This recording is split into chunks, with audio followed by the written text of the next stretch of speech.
Okay, let's jump right into this explainer. Today, we're taking what looks like your standard aviation story and turning it into a high-stakes, geopolitical business masterclass. We're going to dive into a phenomenon that completely defies conventional business logic.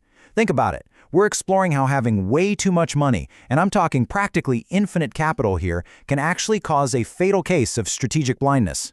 But before we reveal the structural flaws that almost completely destroyed an absolute titan of the industry, I want you to pause for a second. I have a question for you, and I'd love for you to drop a comment below with your theory. If you have unlimited capital from one of the wealthiest governments on Earth, why can't you just buy industry dominance? Seriously, stop and type your theory below. If money is literally no object, what actually stands in the way of total global success? You know, your theories probably touch on exactly what our core concept for today illustrates. It's what we call the hub capital curse, and it is a fascinating yet incredibly dangerous business condition. Basically, it happens when an endless financial safety net makes leadership completely ignore the very market signals that keep a normal business alive. When your government backing is essentially bottomless, you just don't feel the heat of standard operational losses. You start chasing instant global domination, you skip the slow, methodical process of building a sustainable foundation, and boom, that is exactly when the curse strikes. So here is our roadmap for today's postmortem. We're breaking this down into 5 parts: the hub capital curse, the aggressive takeoff, the equity alliance disaster, the painful downsizing and pivot, and finally, the new geopolitical threat. Part 1. The aggressive takeoff. Let's rewind to 2003. This was a hugely pivotal moment because the Emirate of Abu Dhabi realized it really needed its own global identity, right? They needed an instrument to project their name to every major city on Earth, kind of like what Dubai had successfully done with Emirates. So Abu Dhabi pulls its backing out of the regional Gulf Air and launches its very own flag carrier, Etihad Airways. The goal wasn't just to fly planes, it was to build a massive, alternative engine of economic growth beyond just oil and gas. Now think about the blueprint contrast between these two neighboring giants. Emirates didn't just come out spending lavishly on day one. They actually started with a humble $10 million investment, wet leasing planes, and they only expanded when they were profitable. It was a totally self-sustaining model. Etihad, on the other hand, they used their infinite money glitch. A slow build was absolutely not on their agenda. Within just 8 months of their very first flight, they placed a jaw-dropping $7 billion order for 24 wide-body aircraft. They literally wanted to skip the line to global dominance. And incredibly, that was just the appetizer. Fast forward 5 years to 2008, and Etihad aggressively doubled down. They absolutely shocked the entire aviation world by placing an order for over 200 aircraft, many of them those massive wide bodies. The combined value of that order, almost $43 billion. At that time, it was the single largest aircraft order ever placed by any airline anywhere in the world. Their ambition was staggering, going from absolute zero to one of the world's largest global carriers, connecting all 6 continents in just a single decade. But as always, this is where the reality of the market starts pushing back against all that unlimited wealth. Put yourself in the CEO's chair for a minute. It's the early 2010s. You're sitting on a massive fleet of 45 wide-body planes that physically cannot land at smaller regional airports, which means you're missing out on vital network depth. On top of that, Western nations, heavily pressured by their own domestic carriers, are launching coordinated campaigns to block your rapid expansion, accusing you of unfair state subsidies. So, what's your move? To reach the scale of your rivals, do you A, buy smaller planes and painstakingly grow route by route, or B, do you just buy entire foreign airline? Well, if you guessed option B, you are ready for part 2, equity alliance disaster. Facing all those international roadblocks, Etihad decided they were just going to bypass traffic rights and operational limits using their massive checkbook.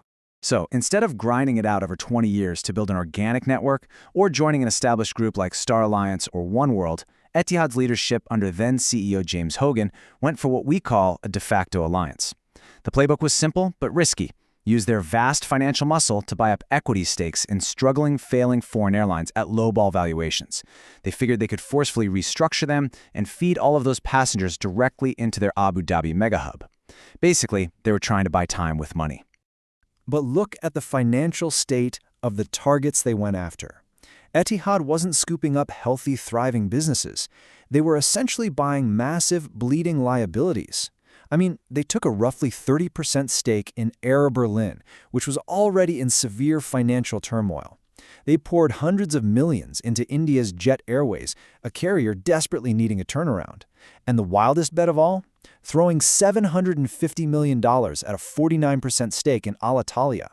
We're talking about the chronically troubled Italian flag carrier, legendary for its structural inefficiency and endless labor conflicts.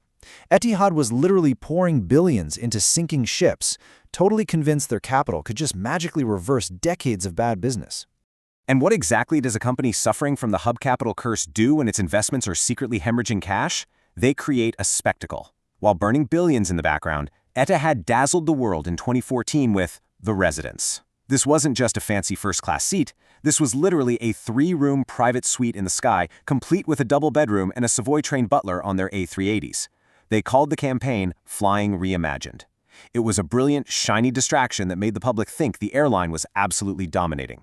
The illusion really peaked around 2015. Etihad was proudly celebrating a record $103 million operational gain, flying nearly 18 million passengers. But because of that endless government backing we talked about, they were completely blind to the terrifying reality lurking just off their balance sheet.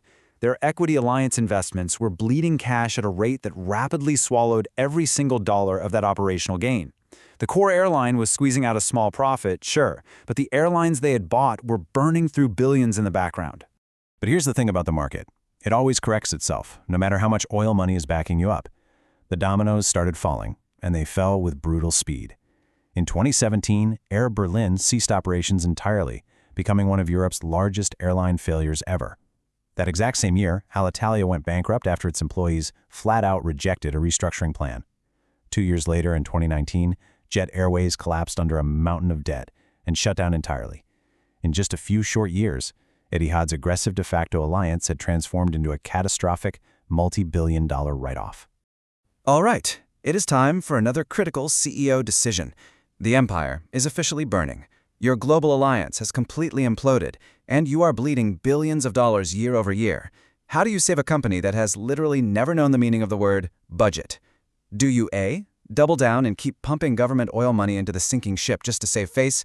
Or B, do you do the unthinkable for a state-backed champion, radically shrink the company, and officially abandon your dreams of global domination? Which brings us to part 3, painful downsizing and pivot. The hub capital curse was finally broken here. Not by choice, mind you, but by sheer, unavoidable financial reality.